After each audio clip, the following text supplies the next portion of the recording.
This is the Mobile Tech Podcast, brought to you by worldpodcasts.com. Now here's your host, Tech Girl, Miriam Joie. Hi, and welcome to the Mobile Tech Podcast. I'm your host, Miriam Joie, and today is September 8th, 2017. Yes, I am back from the desert, from Burning Man, where I'm staff, and I have a great guest today. Daniel Bader is here. Hi. Is it Bader or Bader, by the way? It's Bader. It's fine. Bader. It's whatever you want. So Daniel is here, and as you know, you're the editor-in-chief of Android Central. Is that correct? Yeah, I guess I'm. It's managing editor. Some days it's like editor-in-chief. Other days it depends on what I want. It depends on who I'm asking things from. You know, editor-in-chief sounds a little bit more influential sometimes. Depends how much responsibility you're willing to admit today. Oh my God, yeah. So no, today I'm just a staff writer. That's it. I'm not willing to take on anything. So, you guys know that you probably figured out that I've pre-recorded the last, 3 podcasts because I was away. I was away for 3 weeks at that thing in the desert. And as such, I have not really had a chance to have fresh news for you guys. But today, I have a Note 8 and I have a V30 in hand, although I just got them last night because I got back last night.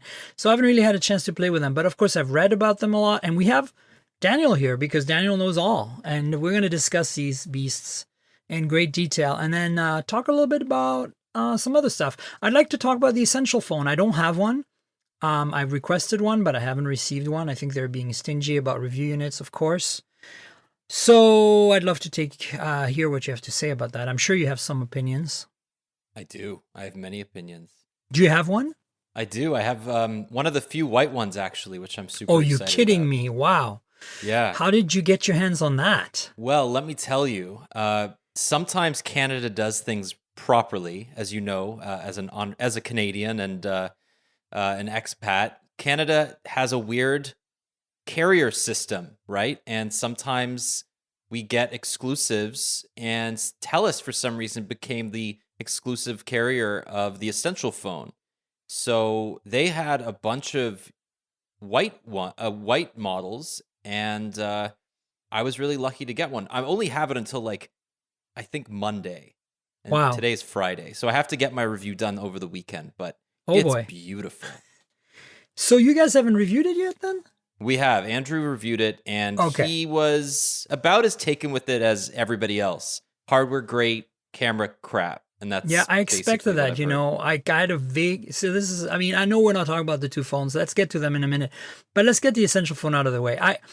It's funny you say that because obviously everybody agrees. I have no opinion since I haven't played with it, but I do have, when you've been doing this as long as we have, you kind of get a feel for things. You kind of get this kind of itching, nagging feeling when you see a new phone that you can kind of make an opinion just based on, a number of things. And for me, I knew the cameras were not going to hit it on this thing. There's no way. You need years and years of experience to make that happen these days, right? Yeah, I use Sony as a good example of that. Even Sony, the company that creates the sensors inside our favorite phones, can't get the camera experience right on its own phones. So Essential getting it right the first time, that's a tall order. Yeah. That's basically it in a nutshell. I agree.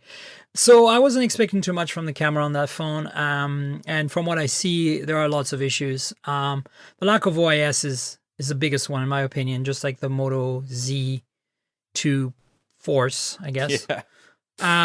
Who makes a flagship without OIS these days? Other than the Pixel, that's the only one that got away with it. And I really, it'd be really interesting to see what happens next, considering the Pixel XL is going to be made by LG this time around.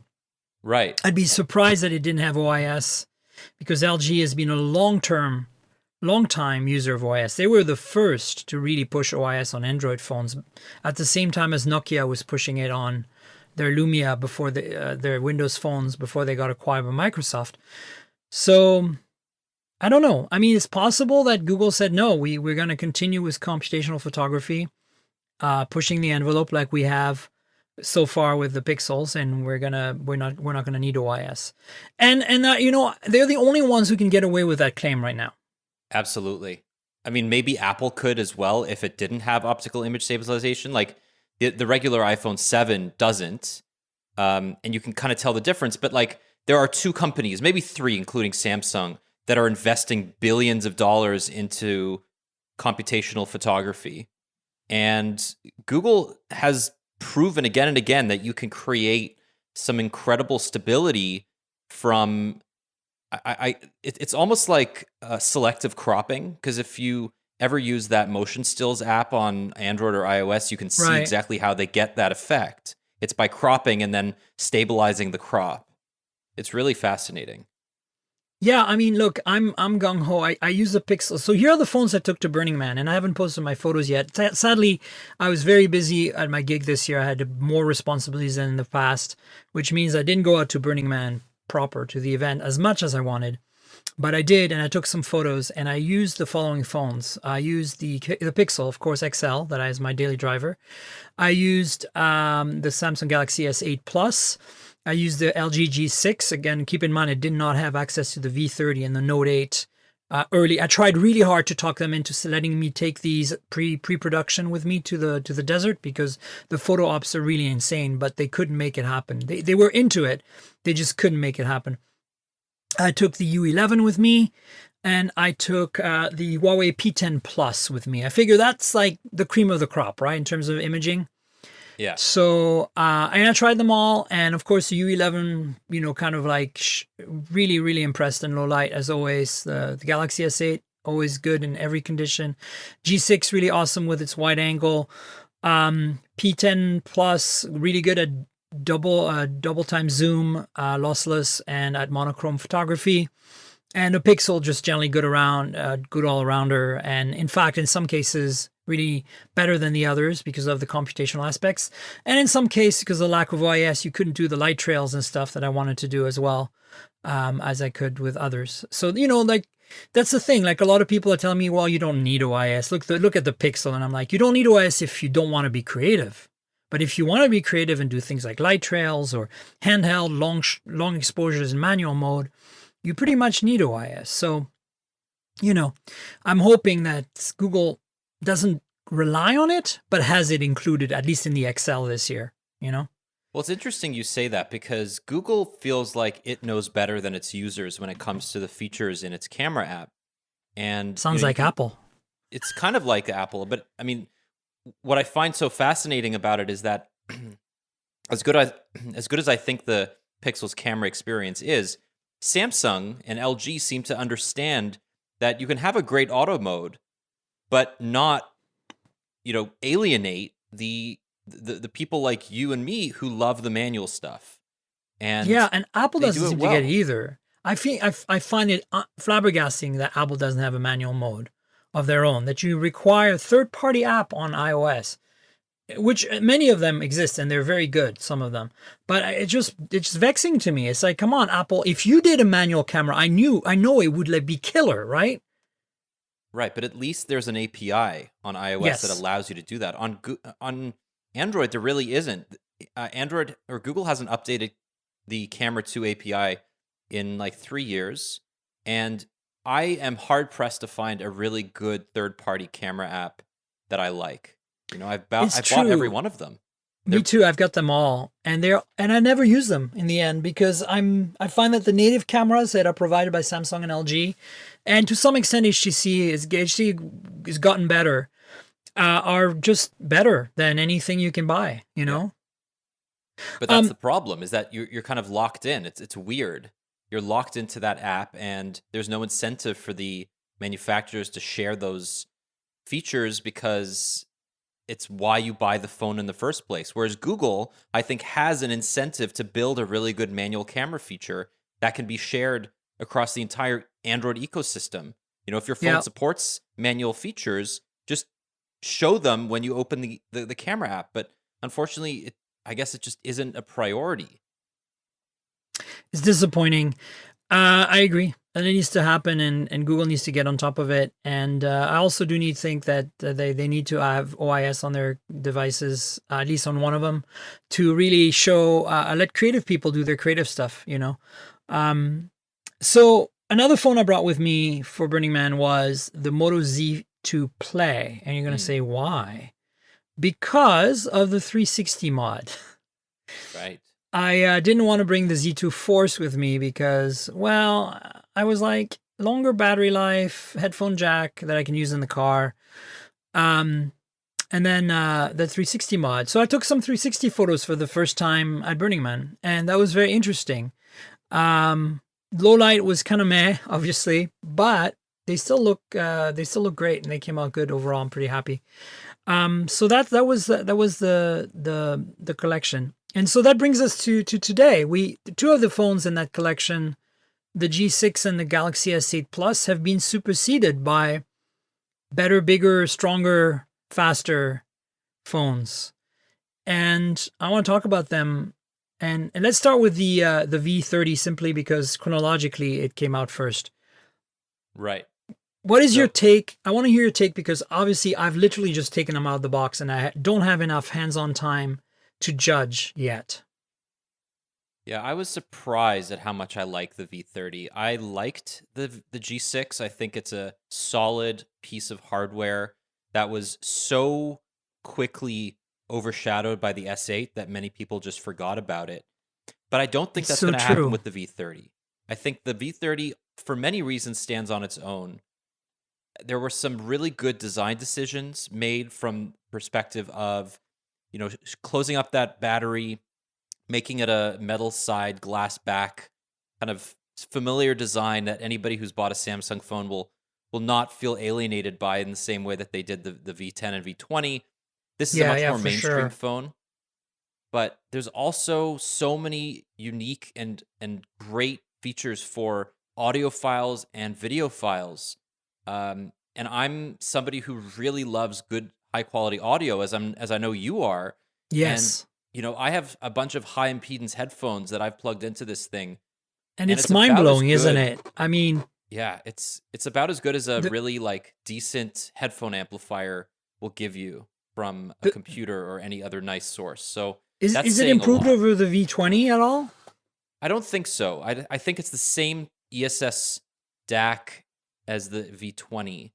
And I've read, I think it was on Android Authority, Robert Triggs is a really good, he's like a audio scientist, and he wrote a really good piece on how he doesn't think that the V30 actually has better hardware than the V20. It's that they're showing more features from a software side, and that's going to be, that's where the improvement is. It's a really sexy phone. I mean, I liked the V10's design. It was a little utilitarian and rugged, but in a classy kind of way. Too big, of course, because of that second display. But the V20 kind of left me cold in terms of industrial design. And this thing, wow. I mean, it's, as you said, it's Galaxy grade, right? And that today is, I hate to say it, the state of the art until Apple on Tuesday does their thing with their $1,000+ phone, which will have an edge-to-edge display. Right now, we look at Samsung and at this V30 as the essential phone, I suppose, as the cream of the crop in terms of industrial design, wouldn't you say? Yeah, this is table stakes. LG understands that it needs to move in this direction, and it's done that without really sacrificing any of the major features that made the V series so popular amongst enthusiasts. And it made some sensible design decisions, and I'll give you two of those. The first is that it's light. It's really light compared to the S8 Plus and the Note 8. It doesn't feel like it's a monolithic heavy object in your hand. It kind of disappears into your pocket or bag. It's surprisingly light. What did they do for that? Is it aluminum or is it stainless steel? It is aluminum, so they didn't go with stainless steel again. I think the V20 was also aluminum, but this is just less metal overall. And I'm guessing that they made some other internal changes to lighten it a little bit. But there's also that really nicely placed fingerprint sensor. And if you don't need it or you want to try something else, the face recognition actually works when the screen is off. So you don't even need to turn the screen on like you do with the S8 Plus. You just hold the phone up to your face and it just opens. It's really fast. It's probably not that safe, but it's really fast. And it's just face recognition, doesn't have iris, does it? Exactly. No, it just uses the proximity sensor on the front of the phone and the front-facing camera. And I think that's enough. I mean, you really have to know what you're getting yourself into when it comes to biometric authentication. This is not the safest way to unlock your phone. It can easily be fooled with a photo, but it's fast and it's convenient. And the S8 and Note 8 are none of those things. Right. I just turned it on and I'm going to, while we speak, like set it up. It'll be fun. Yeah, it's interesting. So specs-wise, it's Snapdragon 835. What's the RAM count on that? Do we know? So it's 4 gigs. And even the V30 Plus, which is going to be available in South Korea exclusively, is not 6 gigs. It's 4 gigs, 128 gigs of storage, which is really interesting. But I think this is done to keep costs down. Right. My first impression, other than the beautiful build, is that it is more rectangular than, like, wider than I expected compared to the G6. Like, the aspect ratio looks more traditional to me, even though I know it's an 18:9 screen. Yeah, and I think that's because you're used to the S8 Plus, which is slightly wider or slightly taller than it is wide. And I think they have these tiny bezels on the edges as well, which you don't have on the Galaxy or the G6, right? True. Yeah, but it's sexy. If you look at the G6, there's a bezel below the screen that's a bit larger than, say, the S8. This just shifts some of that bezel from above and below to the sides, which makes it slightly wider. It's very interesting. So let's talk about the cameras, because obviously, that's what I'm here for a lot. From my understanding, there's still the wide angle and then the regular, right? And what's changed since the V20 and the G6? Well, since the G6, because the V20 and the G6 are pretty different, actually. The V20 is a lot more like the G5 with a 16 and an 8. And this is dual 12, correct? No, so this is actually 16 and 13. Oh, interesting. Which one is 16? Mm-hmm. So they stayed with 16, and there's a bit of controversy. 16 for the main camera. Yeah, 16 for the main. So they went back to the G5 and V20 sensor. No, this is a new sensor. It's the IMX351, which is a new sensor, but it's small. It's 1/3.1 inches, which is actually smaller than the one in the G6. So it's 1.1 microns, I presume. No, it's 1 micron, which is like even more of a regression. And they managed to pull that off. You know why? Because LG is the only one who knows how to do noise reduction properly on small pixel sizes. And they've got years of experience starting with the G2. You're right. So they're the only ones. And I frown when I see that, but in this case, so it's a completely new sensor and it's f/1.6, correct? Yeah. So I think what they did was, so this was emphasized in the briefing to me. They said they wanted to make sure that there wasn't a camera bump, period. Right. And to do that and have and do a dual camera setup, they needed to make the primary sensor as small as possible, especially since they wanted OIS. So they went with this setup knowing that, as you said, the noise reduction is really good. And with the f/1.6 lens, that would compensate a little bit for low light.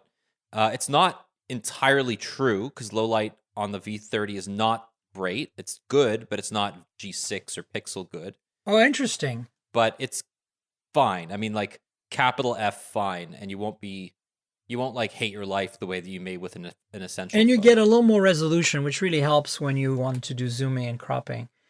Right. And so what about the wide angle? Is it still f/2.4? It is, but no, sorry, it's not. It's f/1.9, which is really wide. That is awesome. Yes. Not to mention that there is significantly less distortion in the corners. So this is the transition between the two cameras is not as stark this year compared to the V30. What's the V20. what's the angle view of that? The angle, like the field of view of that camera? Yeah, it's 120 degrees. So I think it's the same as the V20, but you're just going to get a lot less distortion. This is a much nicer photo at the end of the day. Does it have OIS? It does not. Okay, and no autofocus, of course. So that's interesting. So they've improved the lens speed. Mm-hmm. And what's different about the sensor? This is the same 13 megapixel sensor as in the G6 then? I don't think so. It may be. I have no. They because the G6 is dual 13 or dual 12. I can't remember. It's dual 13, and I think dual they're the 13. same sensors. This may be the same sensors in the G6, but they're not disclosing. Right. That's interesting because I don't know. I mean, I'm gonna look forward to using this. I'm really excited about f/1.6 to be honest with you. And if the distortion issues have been taken care of on the wide angle, it's gonna be even better because that wide angle is just, I love it. It's one of my favorite things about LG's recent phones. So, you know what's interesting here is that LG is the only company remaining out of the big ones that have dual cameras that don't do a portrait mode type. I know, it's interesting that they don't have anything like that right now, huh? Right, but if you think about it, f/1.6 gives you a decent amount of real, quote-unquote, real depth of field, which imitates the portrait mode to some extent, and you can still get some really good DOF. So I think it's a good compromise because I'm like you. I love that wide angle sensor or that wide angle lens, and I would take it any day over a fake portrait mode. Yeah, me too, honestly. I mean, if it's a fast enough lens like this, you can get some really nice bokeh on the right shots if you do it right. And I have. What else was I going to say? So OIS 1.6, 16 megapixel, 1 micron on the main camera. No OIS 1.9, 13 megapixel, no OIS on the wide angle. And what's the size of the pixels on that? We don't know what that 13 megapixel sensor is, right? It's a new one. Yeah, I don't know. It may not be a new one at all. It's a mystery sensor. Interesting. Might be a LG's own sensor. They've been doing their own for a while as well. Mm-hmm. And headphone jack and DAC. Oh my God, I'm so happy about that. But I don't know if you're like me here, but the V20 had the headphone jack on the bottom. And you like that better. This imitates the one on the G6 with having the headphone jack on the top. And I really think that was a bad idea. I find the way that you put the phone in and out of your pocket with headphones attached, it just makes using it a little bit less easy. And it's I agree, but it's not a deal breaker for me, I'll be honest with you. You know, at this point, I'm like, this phone is delicious. Is this an OLED panel? It is, yeah. It's OLED. Ron Amadio from Ars Technica had a scathing review of the OLED panel. He said that it was very low quality with... Ron.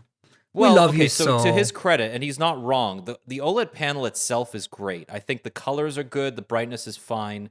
It's not Samsung quality, but there's a clear difference in the consistency of the lighting compared to Samsung, right? And that makes sense because Samsung's been doing this way longer. And if you look at the V30 next to a Note 8, you can see the tangible differences in the quality of the panel. But it's only when you have a Note 8 next to it that you're like, oh, okay, I get it. What does it look like compared to the Pixel, in your opinion? I mean, that's a pretty good panel too, right? But not Galaxy S8 panel. Yeah, it's fine. I mean, as I said, like I think this is one of the top panels out there in terms of clarity, color reproduction, but lighting is inconsistent, and that's something LG will just have to fix in its manufacturing. Right. Well, I'm wondering if they're using a plastic OLED or glass OLED on this one. You know, because they've been a long time proponent of plastic OLED. With the Flex and then the watches, their LG watches all plastic OLED. And that's really hard to get consistent color and brightness across the entire display with those things. So yeah, I think this is plastic. Actually, Samsung's is plastic too. They call it Super AMOLED. That's the brand. But from what I understand, Samsung is POLED as well. It's just, it's like Intel versus AMD, back in the early days, Intel had so much better yields from their lower nanometer processes, right? Where and even now, like today, Intel's having issues transitioning past 14 nanometers. I don't think they've gone down to 10 nanometers for their main chips. And it's the same thing. I mean, yields are hard. You can build a couple 100,000 of these, no problem. But to build 10, 15 million of them, that's tough. So what about the storage option? How much storage does it come with? And does it support micro SD? Yes. 64 gigs standard, like the V20, and micro SD standard. One nice bonus is that all of the V30 variants have wireless charging and IP68 water and dust resistance. Oh, bam! I was wondering about wireless charging, and I knew it was going to be waterproof or water resistant. That's great news. Huge improvement over the V20 and V10 there, and of course at the expense of the removable battery, which for some people is important, but I really don't think it matters anymore these days with fast charging and everything else. And I've always preferred having USB pack anyway as a backup because you don't have to shut down your phone. So, true. 100% right. To me, having my copy-paste buffer, unless you have a copy-paste buffer that lives in the cloud, which there is some apps that do that.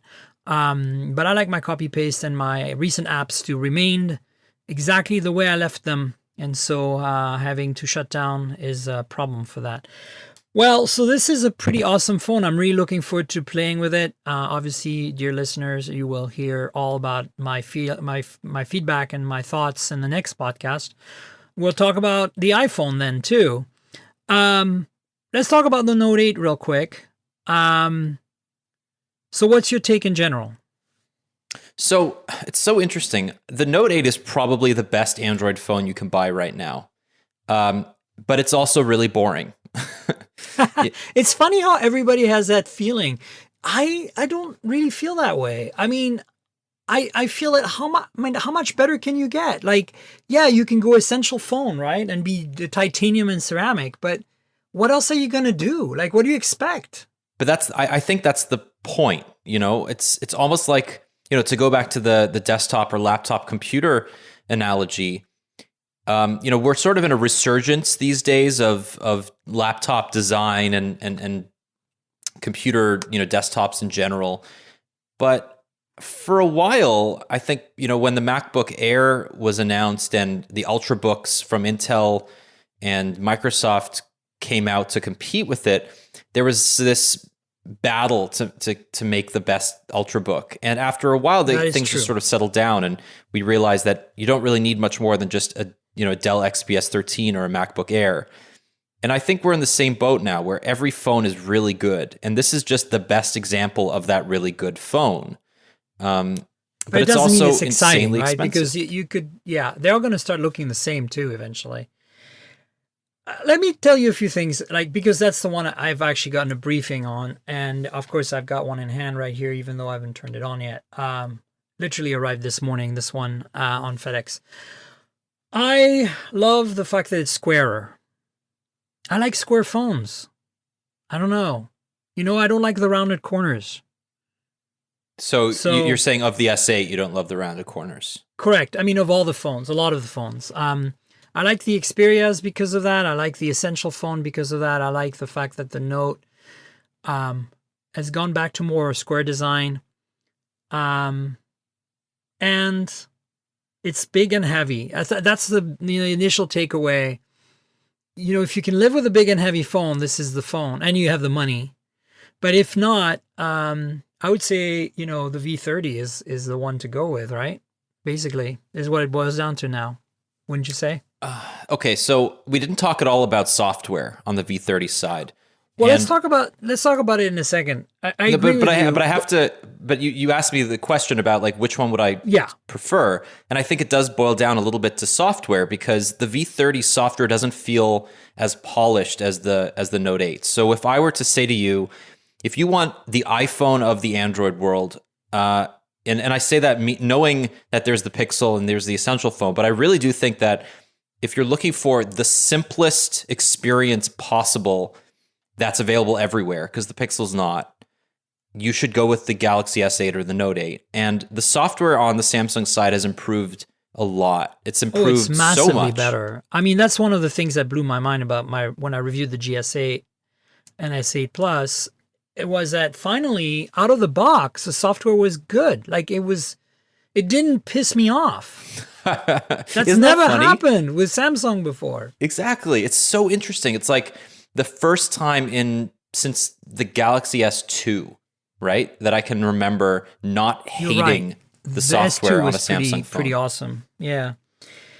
And so, yeah, no, I agree that software matters, and you're right about the LG issue. Their software has always been a bit wonky, but I usually put the Google Play Now launcher on things and call it a day anyway. So, of course, now the Pixel launcher is probably another good option. Does that exist on the App Store, or is that just an extracted APK these days? The GNL is there. It's deprecated, but you can still. Google said they were going to remove it from the Play Store, but you can still get it. Can you download the Pixel launcher from the App Store? No, not the Pixel launcher, the Google Now launcher. It's funny that they still haven't made that a thing. I don't know. It's like I want that on all my phones. Come on. It's like one more vexing Google decision that I just don't understand. Right? I know. It's annoying. Yeah, so okay, let's talk about, it's a Galaxy S8 Plus on steroids, basically. It has a bigger screen, right? What is it? 6.3? No, is it bigger than that? Yeah, 6.3. Versus 6.1, was it? 6.2 on the S8 Plus. Wow, it's not much of a difference then. It doesn't seem like it, but it feels like it. It's just tall enough that it's annoying. It's big. This is a big, heavy freaking phone. It's a lot. Like now that I have it in my hand, after holding the V30, which is so light and thin and beautiful, this thing is honking. And Snapdragon 835, 6 gigs is it of RAM? 6 gigs. All the variants have 6 gigs. But do we notice the difference? That's, the thing with OnePlus, they go on and on about how they have 8 gigs of RAM in the OnePlus 5. And I'm like, and so what? Like, I don't notice it. Like, does it make a difference? I don't know. It's like when it comes to RAM on Android, it's basically just shrug emoji for me.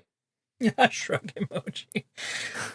Yeah, and that's how I feel too. I'm like, who needs more than 4 gigs of RAM? Who needs more than 640K? That's what Bill Gates said. Right. I mean, it probably comes down to future proofing, but right now, probably not. But I think people who say, oh, you can run more apps and faster, and I'm like, I don't know about the faster. The more apps, maybe you can multitask and keep more apps in the foreground at the same time. I can see that. But I don't know. So the display is just bigger, better, brighter. No, it's probably the same display, but just a slightly bigger version of it, right? Than the Galaxy S8 Plus. I mean, it has the same resolution and everything, right? Yeah, I don't know. So the guy from DisplayMate, he's the dude who what's his name, Noguera or Sonera something. He reviews these panels. He says the Note 8's panel is the brightest ever. It's the best ever in terms of reflectivity. This thing can go up to 1,200 nits outdoors. Jesus. Which is insane. And I can verify that. Crazy. I mean, I can't verify exactly that number because I don't have a light meter. But I can verify that it's basically the same outdoors as it is inside, which is unprecedented. Wow. I mean, the screen is perfect. Like, there's really no other way to put it. It's basically perfect. So, but it's Quad HD. And does it run at 1080p by default? Yeah, it does. That's such a great trick. Honestly, I think it's awesome. A lot of people are butthurt by that, but I'm like, look, I mean, do you even notice the difference? If it saves you some battery and you have the option, then why not run it at 1080p? Yeah, I think it's genius. I mean, so here's what's really interesting, Miriam, and I want to like, can I talk about this as an aside for like 2 seconds? No, talk about it as an aside for 3 minutes. Okay, sweet. Okay, so we are AndroidCentral.com, and we have a tips or a contact email, and a lot of people who are not that familiar with Android email us thinking that we are Android, like not Android Central but Android, and they think that we are a direct line to Google, the creators of Android. That is awesome. And a lot of our complaint emails over the last year have been about the Nougat update for the Galaxy S line, saying that it is completely terrible, that the design is bad, that it's harder to read the text because it's too thin. And many of them have complained that Samsung has completely upended the way that they use their phones. And I find that really fascinating because if you think about it, the S7, when it got Nougat, it did feel kind of like a brand new phone. It didn't maintain any of that legacy Samsung crud. It was awesome. Which is great. But to a lot of people who are used to that legacy Samsung crud, it was a bad thing. And I find that the features that Samsung added, like the lower resolution by default, makes so much sense from an engineering perspective. But there are a lot of people who are going to find that frustrating because their text is a little bit more fuzzy or whatever. And I find it fascinating that there's these two sides of the same argument, that if you have a phone and you buy your phone, you don't want it to change a year into its lifespan. You just want everything to stay the same. Yeah. Well, I mean, Apple users lost their minds when iOS 7 came out. Yeah, but that's because it was a piece of shit that barely worked. Excuse my language. Well, that is true. You can swear, it's fine. You're right, but I think that at the same time, it paved the way to a much improved experience in iOS. Oh yeah, it did. And that needed to happen. And I think this needed to happen for Samsung users. It's about time that a Samsung phone feels like a fucking Android phone rather than something out of another planet that's like Tizen or whatever, like it was in the past. I mean, that's was my biggest gripe about Samsung for the longest time as a Nexus Pixel user, right? It's like, come on, get with the program, guys. Yes, you're going to alienate your users. Progress happens. It's just life, get used to it. And it's probably now, like 6 months later, they probably love it, Yeah, I mean, I think it's an objectively better experience once you get used to it. I think so too. And so, yeah, the software experience certainly cannot be understated on how awesome it is on Galaxy phones this year. So we talked about the processor, the RAM, the storage. It's 64. The one I have is 64. Is there a 128 gig version? I guess there must be. There must be. I don't think it's available in the US. Wireless charging, IP68 or 67, water resistance, blah, blah, blah, micro SD, all the works. So, obviously it's bigger. It has a stylus. I don't even want to get into the S Pen. I think it's awesome for people who love it. I have zero use for it. But I know people who swear by it, all Note users, of course. So that was is important for the fans that they made this phone, of course, right? Because of the disaster that was the Note 7. But the cameras is really what I want to talk about. You figured that. Yeah. Oh, yeah. And maybe the audio as well. Because even though Samsung has not been using Quad HD DACs and whatever, I felt that the audio experience on the Galaxy S8 was pretty solid for a generic audio experience. So the camera, I'll tell you what I know and what I was mistaken by the way, that Samsung mistook and gave me the wrong information about, and I mentioned in my pre-recorded podcast after that aired after the embargo lifted.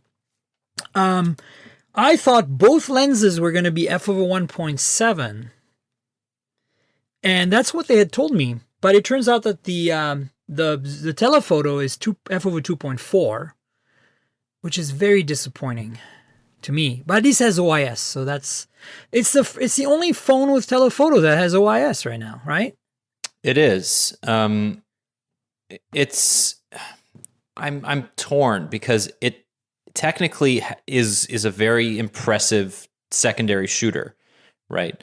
But the actual IQ of the secondary sensor isn't great. And I'll give you an example. I have a dog. It's not the same sensor as the main sensor. I hear it's a lesser sensor. It doesn't have the dual pixel autofocus stuff.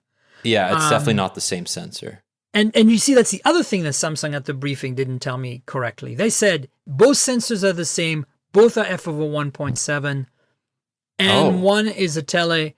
And both have OIS. One is a tele, one is a regular. And I was like, my mind was like, you should have seen my face at that point. I was like, oh, wow.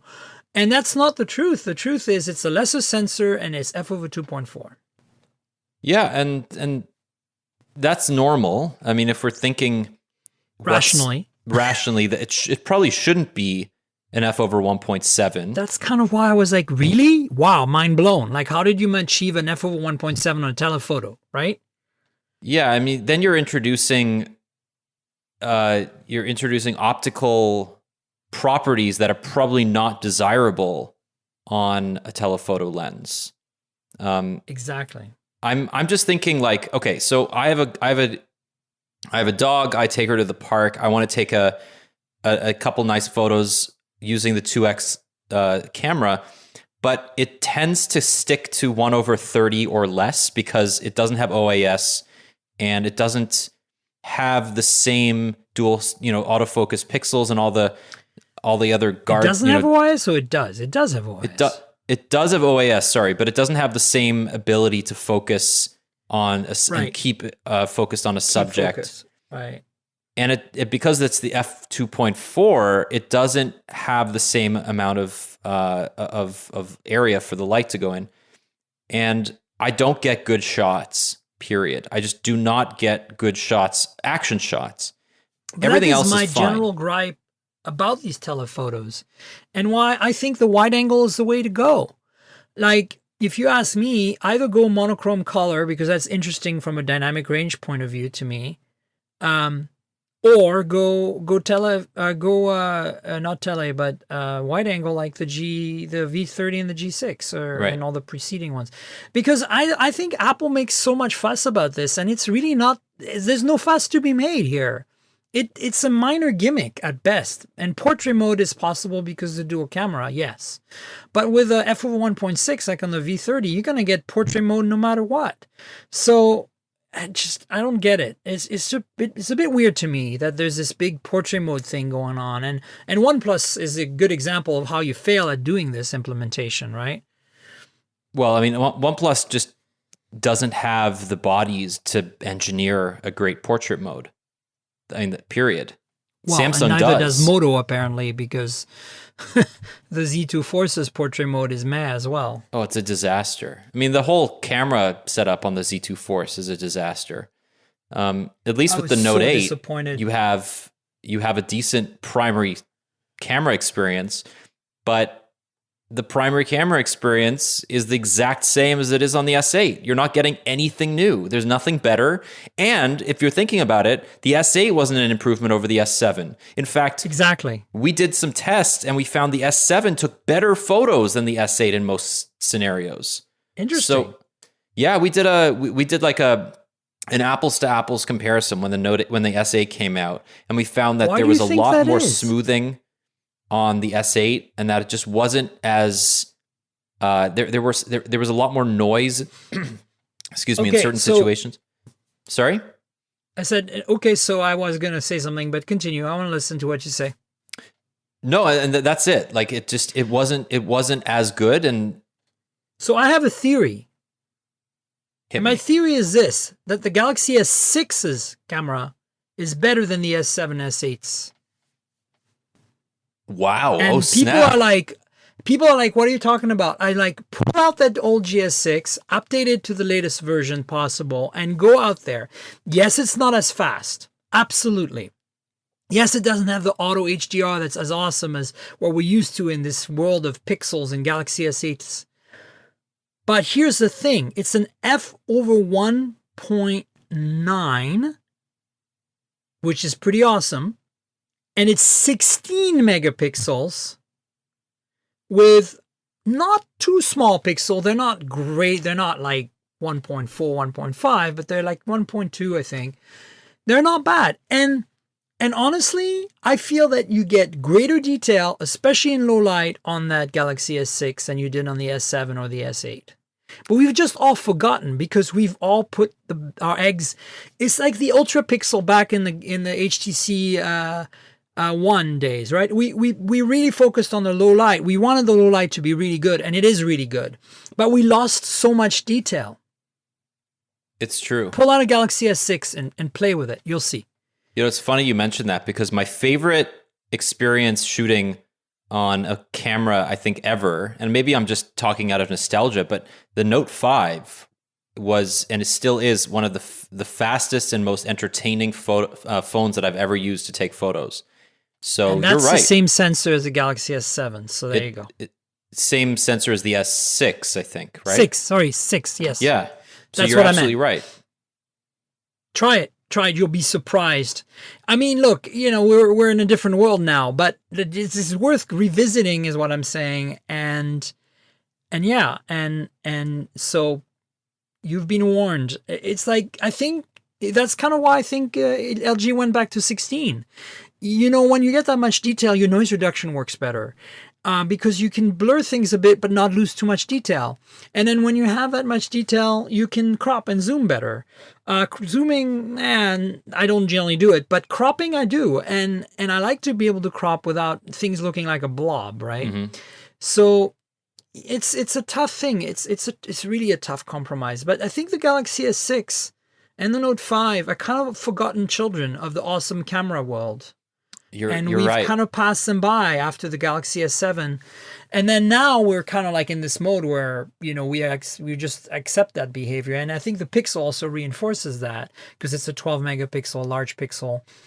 But if you look at a Pixel shot, the detail is good, but it's not as good as what we got out of the G5 last year, for example, in some shots. I still think the G5 and the V20 last year, in some ways, are, at least their main camera, really, really impressive, because you get the best of all worlds. Yeah, I think there's a lot to be said for increased spatial resolution, and the V20 did a lot of things right. You know Alex Doby. He's a really smart guy. He has a lot of interesting and smart things to say about cameras, and he would argue that the camera on the G6, which is 13 megapixels, even though it's an older sensor, is arguably the best camera you can buy right now, because there are many good things. I'm on board. I actually think the G6, because the algorithms are so sorted out, rivals the Pixel, in my opinion, in low light. But I have to say the G5, that extra detail just mattered. And I'm glad to see that they went back to 16 on the V30, even though they probably need to tune the V30 because it's a newer sensor. Eventually, they'll get the low light to be pretty decent as well, I'm sure. I hope so. But you're right. I mean, the Note, all of this is true and great. And essentially, it's a Galaxy S8 Plus with more RAM in some markets, because some Galaxy S8 Pluses have 6 gigs, right? With a stylus, with a slightly bigger screen, and with a dual camera. And we've already talked about the pros and cons of the dual camera, but ultimately it's the price that really makes it a hard pill to swallow for some people anyway. And it's almost $1,000. And at that point, you can get, for $200 less, you can get a Galaxy S8 Plus. So it's a tough choice, right? Yeah, I mean, the Note 8 is going to go down in price. It's not going to stay at $930. The S8 Plus didn't stay at $830 or $850 for very long. So I think if you can wait, you should. I mean, there's some decent BOGO deals. T-Mobile has one, but if you don't want to spend $930, you could just wait until Christmas or Black Friday and get one for a couple $100 off. And that's always a good time, because then the Pixel will be out too, so you'll have a better basis to make a decision on buying a new phone, at least until the spring. Let's talk about the live bokeh mode. I think that's very interesting. I think that's a cool feature. I like that. Yeah, I did some shot-for-shot tests with the iPhone 7 Plus portrait mode yesterday, and I think it's a matter of taste, because the iPhone really isolates that foreground subject and very, very heavily blurs out the background. It looks very artificial, but in some cases, especially with people, the effect is appreciated. With the Note 8, even at the highest degree of blur, or it's called live focus, it doesn't get much more blurry than a normal f/1.7 depth of field. And I think that's on purpose, especially since you can adjust the effect afterwards. But yeah. I don't know. I mean, it may not be as arresting as the iPhones. Right. Well, I don't care. I mean, for me, it's like, actually, like what Huawei's been doing for a long time. I mean, they finally introduced a portrait mode on the P10, and I think it might have retrofitted it on the Mate 9. But the P9, even the Honor 6 Plus back in the day that had dual cameras, did this bokeh effect. They call it variable aperture, and you can set the aperture synthetically up to 0.95 down to 16, and at 16 almost everything's in focus, and it's really cool. And at 0.95 you're talking like focus, basically depth of field of like a centimeter, right? And it's back then it was well done, and I think it's well done today, but it's completely adjustable at the time of shooting and after the fact. And to me, that's way more interesting than a completely automated portrait mode. Yeah. And that's why I love the P10, and I took one of them with me, the Plus, because of the faster lenses, to Burning Man, because I like the option to have that kind of manual aperture, which is basically what's missing on modern phones today. And portrait mode is optimized for portrait. It is not, in my opinion, quite as flexible. That's absolutely true. Apple's releasing an API for developers to adjust blur after the fact. But do they iOS talk about 11. it in terms of f-stop or not? Like, that's the thing, right? No. We need an equivalency to real life. Right. But I find, do you find that the 0.95 equivalent on the P10 Plus to be over, it's like over exaggerating? It is, but I mean, it's basically anywhere beyond 1.2, you're getting into, like major blur territory, and it's fine. I mean, it looks real. It looks realistic to me. It just doesn't look that much different when you pass the 1.2 range. And if you use like a 5D Canon with like that super awesome prime lens that they make, the 50 millimeter 1.2 portrait lens, oh God, that lens is insane. It's a prime, and it's really fast, and it's gorgeous. And you shoot with that thing, and it's basically what shooting in that mode reminds me of on the Leica, on the P10 Plus and P10. It's kind of insane. Like, you can really pick your depth of field, down to like a centimeter or so, and it's fun. It's fun, especially on subjects that are not, that give you that ability to focus on a certain part. Like if you take a 3/4 view of a car, for example, you can really have fun with it. Right. But other than that, it's and it's a creative tool, just like all manual controls. And that's kind of what I want in my phone photography. I don't want to have to rely on, on my Fujifilm point and shoot that I love dearly. I have an X30, or on, my NEX, which is a little bit heftier and has interchangeable lenses.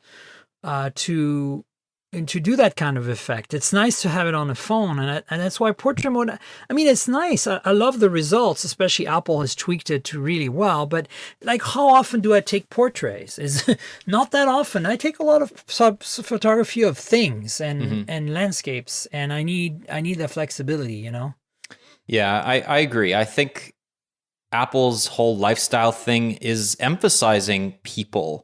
Whereas in reality, not everybody, like my camera roll is not nearly as full of people as Apple would like potential customers to believe. Maybe I'm just an antisocial person, but I don't think so. I love taking photos of my wife. I love taking photos of people around me, but like realistically, most of my photos are not of people. No, it's the same with me. And that's the difference. I have to admit that a lot of people, the majority of people, take photos of people. I get that. But I'm not, and that's not where I come from. So to me, it's not a feature I want to prioritize. And so, as such, it's nice that the Note 8 is the first Samsung phone with a dual camera that has, a live blur mode and blah, blah, blah. And it's definitely competitive. I think it was a stroke of genius to put OIS on the second cam, and not a stroke of genius in the sense that, well, you're so smart, because actually I should say it was the other way around. Apple not doing it was a major mistake. And I really hope they remedy it this year. Because when they came out with a dual camera and one of them didn't have OIS, I was like, what are you talking about? And I would argue that not having OIS on the wide angle on the V30 and the G6 is a mistake. Eventually, they need to put OIS on those not telephoto, on those wide angles as well for low light. That's my opinion, though. So I'm just wondering how much more technologically or engineering challenging adding OIS to the second sensor is. How much more extra space do you need? Is it literally double the space of the single lens, or can you combine the modules to create a slightly more compact? Look at the P10 Plus, right, and the Mate 9. Both of them OIS on both sensors, and the sensors don't protrude. I mean, it's perfectly possible to make it happen. It's just a cost thing. It's expensive. And it's a software thing. You have to make sure, like when you do portrait mode and both lenses have OIS, that they both stabilize at the same time, la. And nobody's pulled it off. Huawei is the only one until Samsung to do this. So Samsung's doing it now. Again, you need to synchronize the OIS on the lenses, right? Otherwise, your depth of field stuff's not going to work. Sure. So that's the tricky thing. But I think other than that, so you need motors. I mean, they're not motors; they're tiny electromagnet solenoid type things that adjust the, coils basically that adjust the lens around. You need them to synchronize well, like to have the same response and speed. You need lenses that are the same weight for that to happen. And I think that's the challenge, right? The challenge, because when you have a telephoto, it's a very different optical system with different number of lenses and shapes and weights. Versus a regular lens, and so making the OIS match is a difficult thing. But clearly, if Huawei can do it, come on, Apple and Samsung, and then Samsung does it now. Clearly, these guys, everybody else can do it too, right? But here's my question to you then: how does Samsung use that to its advantage in its marketing, or even like, can it? Is there any advantage other than to you and me and people in the know to adding OIS to the second sensor? A better portraits in low light is really the only way I would message that. Okay, because that's hard. Really it. That's hard because, and I've tried this. The Note 8 does default to the primary sensor in low light when you use 2x. Yeah, because I think it's having a hard time either matching the OIS between the two lenses, or there's an f-stop issue, right? The 2.4 is going to let so much less light in that it's hard for the computational aspects to work properly. I don't know. There's something like that going on here, because a lot of them drop it in low light. Like the OnePlus 5 won't do portrait in low light. The Z2 Force won't do portrait in low light. The iPhone 7 Plus won't do portraits in low light. It'll tell you, right? Yeah, I don't know. It's. I mean, it might not tell you. It might just use the main lens and call it a day. But right, exactly. I mean, I think when you default back to the primary lens without making it clear that's what's happening, you're doing your customer a disservice. Even though it is more it's more seamless, you're still essentially just cropping your primary sensor. Right. And that's, I just don't, you have so many people uploading 2x photos to the internet that are basically just crops. And I don't know if that's a good thing. I don't think it is a good thing, but do people care is the question. This is, you're talking, most people don't have any idea. Like, they're just happy now that they mash the button and the photos come out good on their iPhones. But that's the thing. Are they even good? They're not. They're better than they used to be, for sure. Like, there's no doubt that they're better. Right. But okay, right? So I mean, let's go back to the interpolation argument from, back way back in the day. Like, Sony releases its Z series phones with a 23 megapixel camera, and then by default the photos are 8 megapixels. Yeah, and then there's the whole PureView, right? Like, Lumia PureView thing was the perfect example of that. Like, a 20 megapixel sensor outputs 8 megapixels all the time. Correct. So that's the way to do it, because then and actually P10 and Mate 9, when you zoom in, you can zoom in up to 2 times with lossless, because one of the sensors is 20 megapixels or whatever, and then the other one is 16, or so you get, I can't remember the megapixel count, but one of them is larger and lets you combines both sensors to give you basically gives you more detail at with by digitally zooming. because it's got more light information, even though it has less color information from the color sensor, right? It's cool. It's a very, very cool. It works very well. If you take a zoomed in up to 2 times on the P10, you'll see like you don't lose anything. It's fantastic. Yeah, and So Huawei arguably is doing this right. I mean, Huawei is bringing dual sensor, dual camera phones down to the mainstream with the Honor the Honor 8 and Honor 9. You know, Motorola is now doing dual camera at the €399 mark with the Moto X4, but Huawei is doing it better, and Huawei makes a lot of, you know, they sell dozens of millions of phones every year. I think what hurts Huawei is that they don't have the software expertise. I shouldn't say they don't know how to do imaging. No, that they do have that expertise. I'm saying in general, the software experience is not as good on their phones, and then the brand is unknown to the U.S. market, right? And the few people who know Huawei think of them as budget phones for prepaid carriers. So changing that image is going to be really hard. But I've been saying for years now, ever since the Honor 6 Plus, which is like 4 years ago, which was the first dual camera phone that did depth of field adjustment and portrait mode, that they have something going. These guys, technologically, Huawei is out there. I mean, that Kirin 970 that just announced is a beast. And they know how to make technology and they know how to make phones. It's just, you know, how they market them and what's the user experience like. Remember what Samsung's user experience was like. It sucked for a long time. Yeah, but Huawei's improving faster than Samsung improved. Yeah, because they have to, because they are the ones, they want to conquer the US market eventually. And they can. I mean, if they make the right, the Mate 9 is a fantastic phone. It's a phenomenal phone. And the P10 Plus, I think, is a really great phone too. Right. But it's not quite there yet. It's just the user experience is what lets it down. And the generic design, in my opinion, looks too much like an iPhone, which, you know, Google did as well, the Pixel. And that's a marketing thing, you know, but I hate it. I like how Samsung has its own personality with the Galaxy S8 and the Note 8, and it's immediately obvious, you know, you have a Galaxy, right? And that's great. So, right. Okay. So let me ask you this then, because, you know, you and I haven't really talked a lot since the S8 came out. What do you think of Samsung going all in on curved displays? It's not my thing, but it certainly distinguishes them and sets them apart and makes, you know, have them. I think for me in my S8 review on ChipCheck, if you read it, the takeaway was not only is the user experience good out of the box and I don't feel frustrated anymore, but more importantly, they've come to their own in terms of the industrial design of their phones. That they finally, it started a little bit last year with the S7 and maybe arguably with the S6, but they really have consolidated this design that is uniquely, you know, Galaxy, uniquely Samsung. You put one down on the table, immediately everyone knows it's a Samsung. Unless, of course, the phone you just pulled and put on the table is a Xiaomi Note 2. Because it looks exactly like a Galaxy S7.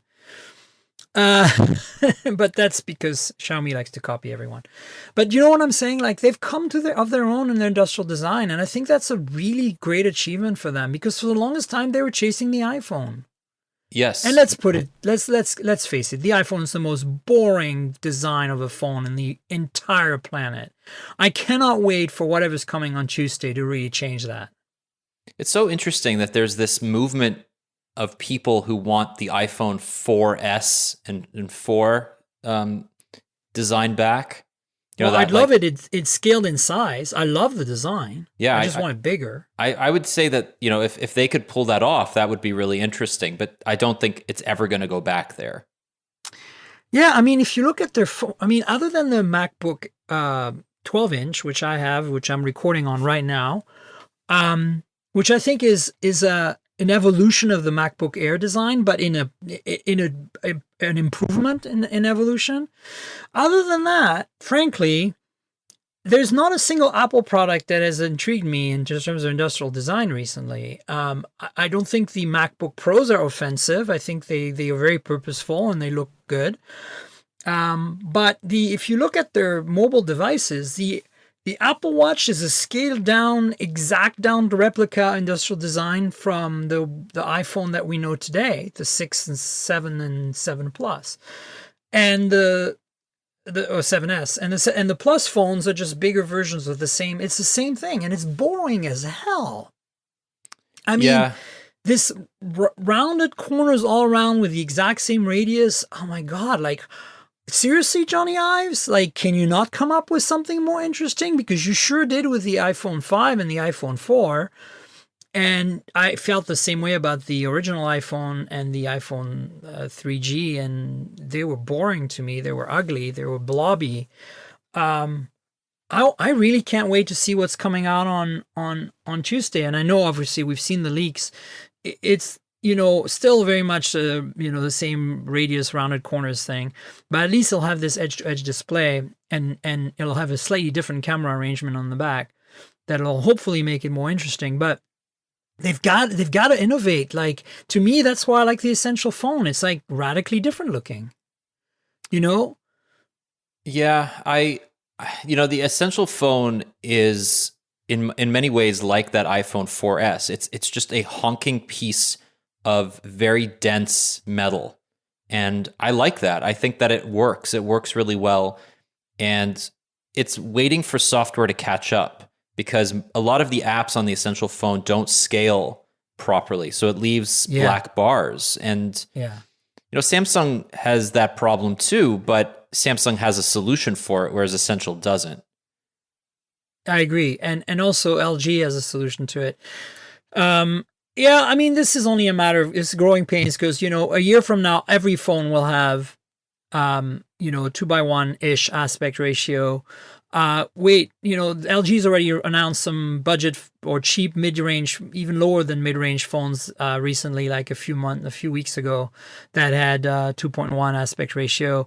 So it's going to disseminate down to the common everyday phones for people. This is going to be normal very soon. Edge-to-edge display, ultra wide aspect ratios, very little bezel.